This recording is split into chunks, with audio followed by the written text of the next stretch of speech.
We are here at the Western Wall in Jerusalem. What I wanted to share with you today, especially for the women, are some etiquette rules of the wall. There's nothing really listed anywhere, so these are things that I have found out the hard way. First of all, the courtyard and the plazas are both divided into male and female.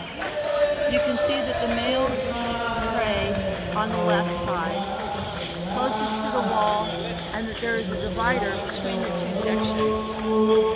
The females pray on the right side of the wall. There are washing stations on both sides of the areas. This is for the females, and the divider on the other side is for the males. In Jerusalem, there are all levels of Judaism, from ultra-conservative to liberal. A married woman should have her hair covered. An unmarried woman should have, it's okay for her head not to be covered.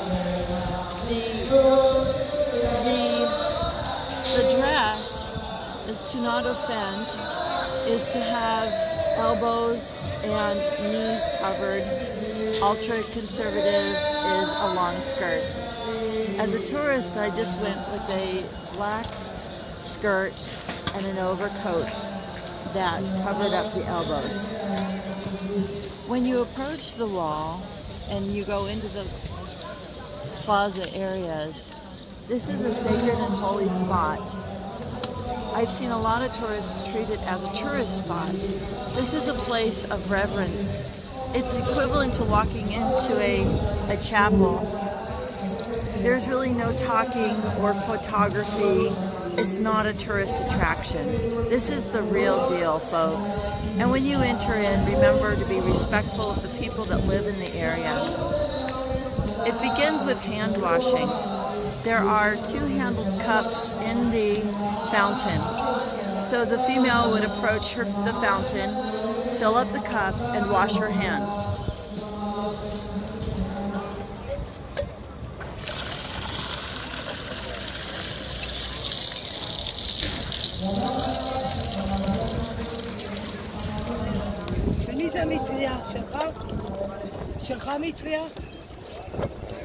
No?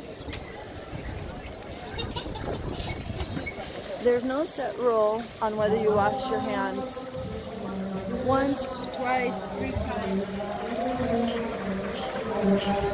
I found that I like to do them 3 times because it just feels wonderful to be washed and refreshed. Then when the women go down the path to the wall, it's a wonderful time to pray. There's really no talking. When you can take written prayers, pre-written prayers, and you can put them in the wall.